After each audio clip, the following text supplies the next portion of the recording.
Hello ကျမဘွားမှာလေသားသမီးနဲ့ပတ်သက်ရင်ရောအိမ်မှာအလုပ်လာလုပ်ကြတဲ့ဝန်ထမ်းတွေနဲ့ပတ်သက်ရင်ရောအိမ်ကူတွေနဲ့ပတ်သက်ရင်ရောအတွေ့အကြုံတွေအများကြီးရှိတယ်ဘဝမှာလူတွေကလူတိုင်းပေါ့နော်နောင်တရစရာဆိုတာရှိတယ်တဲ့ရှိကြတယ်ပေါ့နော်ကျမဘဝမှာဘာနောင်တရလဲဆိုတော့သားသမီးရဲ့စကားနားမထောင်ရင်မွေးမိရနောင်တရတယ်တော့သိလား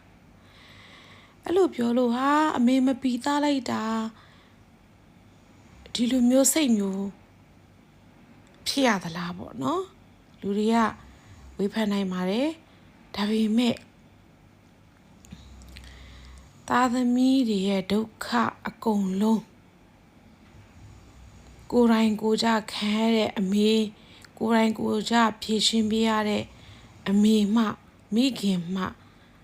ဒီလိုမျိုးခံစားချက်ကိုနားလည်မယ်လို့ထင်တာပေါ့နော်အဲ့လိုပြောလို့ကျမသားသမီးတွေကပညာမတတ်ဘဲနဲ့စိုးပေတည်နေလားဆိုလည်းမဟုတ်ပါဘူးရှင်သိလားသားနှစ်ယောက်လုံးကဘွဲရပြီးသားပါ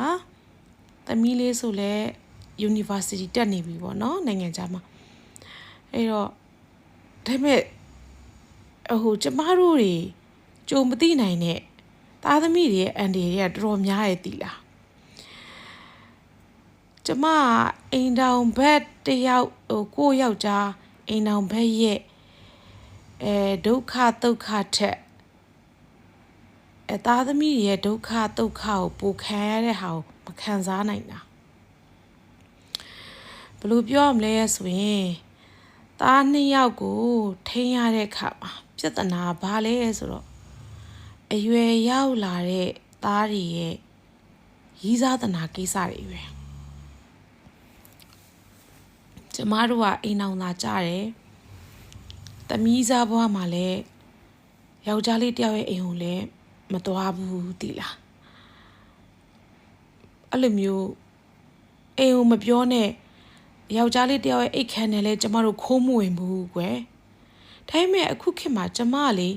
သူများသားသမီးသူများသမီးတွေကိုအပြစ်တင်တာမဟုတ်ပါဘူးမကောင်းပြောရလည်းမဟုတ်ပါဘူးကို့မှာလည်းသမီးလေးရှိတယ်ဒါပေမဲ့ကို့သမီးလေးကတော့ဘတော်မှသူကြိုက်တဲ့ယောက်ျားတယောက်ရဲ့အိမ်ကိုလည်းဥဒဟိုသွားစရာအကြောင်းမရှိသလိုသူကြိုက်တဲ့ယောက်ျားတယောက်ရှိနေခဲ့တော့မှအဲ့ယောက်ျားရဲ့အခန်းကိုလည်းသူဘတော်မှသွားမှာမဟုတ်သေးလားကျမအဲ့ဒီကိစ္စနဲ့ပတ်သက်လို့သမီးကိုအကုန်ပြောပြပြီးသားနားလည်အောင်လေအဲ့တော့ကျမသားအကြီးအကြောင်းရင်စပြောမှာပေါ့နော်သူ10တန်းနှစ်မှာ10တန်းအောင်ပြီးတဲ့ချိန်မှာရီးစားထားတယ်ပေါ့8တန်း9တန်း10တန်းတော့ तू ကရီးစားရှိရလို့ပြောတာပဲဒါပေမဲ့ကျမတော့မမြင်ဘူးပေါ့နော်အဲ့မှာ10တန်းနှစ်မှာရီးစားစထားတဲ့ချိန်မှာ तू ထားတဲ့ကောင်မလေးကကျမရဲ့တပည့်လေးကျမပညာရေးတက္ကသိုလ်လေးချင်းထက်တန်းကြောင်းပြည်လန်းကမာယို TTC မှာဆရာမလုပ်တာကိုလုပ်တဲ့ချိန်မှာကျမရဲ့အတန်းတပည့်မလေးကသူနဲ့ကြိုက်တာပေါ့နော်ကျမမသိဘူးတော့အဲ့ဒီနေ့ကအိမ်ထဲကိုဝင်လာတော့ကိုကလည်းမြင်ဘူးပါတယ်ဗောကြည်နေတဲ့အချိန်မှာဒီချဲတဲ့သမီးလေးတဲ့ဆိုတော့အဲ့နဲ့အေးဗောနော်တော်တော်လေးတောင်ဖြစ်လာပြီဗောသမီးအောင်အကြီးလာပြီဗောနော်လို့နှုတ်ဆက်တယ်ဆိုတော့ဘာပြောလဲဆိုတော့သမီးကဒီချက်သားနဲ့ကြိုက်နေရတဲ့ကျမတော်တော်စွန့်အားသွားတယ်သိလားကျမတို့အိမ်အောင်သာကြတာကျမတို့ကကိုကြိုက်တဲ့ကိုနဲ့သဘောကျနေတဲ့အမျိုးသားတယောက်ရဲ့အမေကိုလေအဲ့လိုမျိုးလဲသွားမပြောဘူးသလိုသွားလည်းမတွေ့ဘူးပေါ့နော်ဘာလို့လဲဆိုတော့ဒီယောက်ျားတယောက်ကိုကတကယ်ယူချင်တာလားမြူချင်တာလားလဲကိုမသိတာဘူးနော်မသိအချိန်ဆိုတာအများကြီးလိုတယ်လေနော်လူတယောက်လေးလာဖို့ဆိုတာအဲ့မှာကျမကလေဘာပြောမှမသိဘူးတလားအဲ့နဲ့ပေါ့နော်ကျမဆက်မပြောပါဘူးမပြောဘဲနဲ့အဲ့နဲ့ဖိုးဖတ်နဲ့ဝင်ပြီးထမင်းစားမယ်ဗာမယ်ပေါ့ဆိုသားကြီးကလည်း ထမင်းစားမယ်ဆိုတော့ကျမထမင်းဟင်းပြင်မေးပြီးသားဆိုတော့အဖိုးဘက်နဲ့ခက်တီတီပဲဝင်စားသွားကြရည်တိလားသူကောင်မလေးရပေါ့နော်ကျမတပည့်လေးရဒါကျမလေးနောက်သူတို့ပြန်သွားကျမမေးတယ်ပေါ့တားရဲပေါ့ဆိုသူကတဲ့ဟုတ်တယ်တဲ့တားနဲ့ကြိုက်နေရတဲ့ဘယ်တော့ကြိုက်တာလဲဆိုကြာသေးဘူးတဲ့နေလိုက်ရောကျမသားကြီးရဲ့ပုံစံကဘာလဲဆိုတော့လိုအပ်တဲ့စကားကလွယ်ပြီးတော့အပူစကားတွေပြောတာမကြိုက်တာသားသမီးတွေရဲ့အထာကိုအမေပဲသိတာပေါ့နော်နဲ့တကြံမို့မရတကြံကြတော့အဲ့ဒီတကြံအကျိုးနေထင်တယ်အိရှိမှာအသက်စကားသနေကြားလို့ကျမထွက်ကြည့်ရပါတော့ထွက်ကြည့်တဲ့ခါကျတော့ကျမတပည့်မလေးရဲ့သူ့မောင်ရဲ့သူ့တငယ်ချင်းတွေရဲ့5-6ယောက်ရောက်လာတာပေါ့နော်ရောက်လာပြီးတော့ဟာတဲ့ရေကူးမလို့တဲ့ကျမတို့အိမ်မှာရေကူးကန်လေးရှိရအောင်နဲ့ပြီးတော့ကျမတော့ဘာမှမပြောပါဘူးကျမကြည့်နေတယ်ပေါ့နော်ရေကူးမှဆိုပြီးလဲပြောကျမသားခန်းနဲ့ဝင်သွားကြတော့တအုပ်တမကြီးဝင်သွားပြီးတော့ရေကူးဖို့အင်ကြီးလဲရတာနဲ့ဟီဟာဘယ်လိုပြောမလဲကွာမမြင်ဘူးပေါ့နော်ကျမလေးထိုင်ရခက်ထားခက်နေတိလားဘာပြောမှလည်းမသိတိလား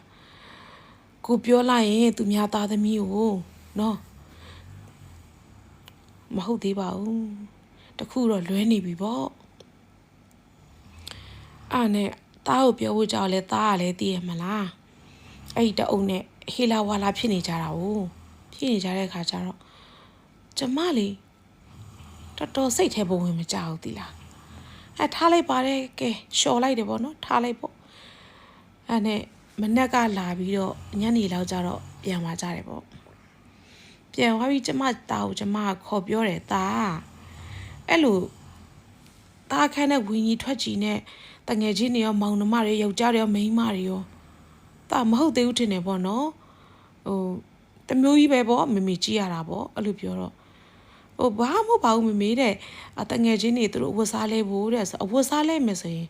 အောက်ထပ်မှာအခန်းလွတ်တွေရှိတာပဲဝင်လဲလို့ရတာပဲသားအခန်းကိုရေနဲ့တက်သွားလိုက်ရေစိုးရဲဆင်းလာလိုက်ကျမတို့ကြာအဲ့လိုမနေခဲ့ရဘူးလीနော်မနေခဲ့ရဘူးကျမတို့အဲ့လိုလည်းမကြည့်ပြင်းခဲ့ရဘူးခါကြတော့ကျမမျက်လုံးထဲမှာလေတော်တော်အဆင်မပြေပါဘူးသိလားဒါပေမဲ့ကျမတီးခန့်တယ်ဆိုဘာလို့ဆိုတော့ကျမကကိုသားသမီးပဲကိုပြောလို့ရမှာလीနော်သူများသားသမီးကိုသာပြောလို့ရှိရင်ဒီချေကဘလို့ဖြစ်တယ်ဘယ်ဝါဖြစ်တယ်ဆိုပြီးတော့သူတို့အသက်အရွယ်လေးနဲ့တွေးတဲ့အုံနောက်တွေလောက်နဲ့တွေးပြီးသူတို့ပါဇက်ကဗယံမရာကြီးထွက်တဲ့ခါကျရင်ကျမသိခါကြတယ်ရှင်သိလားအဲ့ဒါနဲ့ဘလောက်ကြာလဲဆိုတော့ဒီကောင်မလေးနဲ့8လလောက်6လ8လလောက်ကြာမယ်ထင်တာပဲနောက်ပိုင်းသိမတွေ့ဘူးမတွေ့တော့ဘာဖြစ်လဲလို့ကျမအကဲခတ်ပြီးကြည့်နေတာပေါ့နော်သားကို5လ6လလောက်ကြာကျမမေသားပေါ့တားကောင်မလေးရောဆိုတော့သားနဲ့သူနဲ့ပြတ်သွားပြီတဲ့ဘယ်တော့ပြတ်သွားလဲဆိုတော့မကြသေးဘူးတဲ့နောက်ဘဲတပွေနဲ့တွဲလို့တဲ့သားတွေ့လို့ပေါ့နော်အမရံဖြစ်ကြတယ်ပေါ့ကွယ်ရံဖြစ်ကြလို့ပြတ်သွားတယ်ပေါ့နော်အဲ့ဒါနဲ့ကျမဆက်မမေးတော့ဘူးသူတို့ချစ်တာကလေအယမ်းမြတ်နေတိလားရောတာလည်းအယမ်းမြတ်နေမိန်းကလေးတွေကမိန်းကလေးအချို့ပေါ့နော်မိန်းကလေးတွေရဲ့ယောက်ျားတစ်ယောက်ပေါ်မှာချစ်တာလဲလွယ်တယ်လို့ချစ်တာလဲမြန်ကြတယ်လွယ်လဲရမ်းလွယ်တယ်ပြတ်တာလဲရမ်းမြင်တယ်သိလားဒါ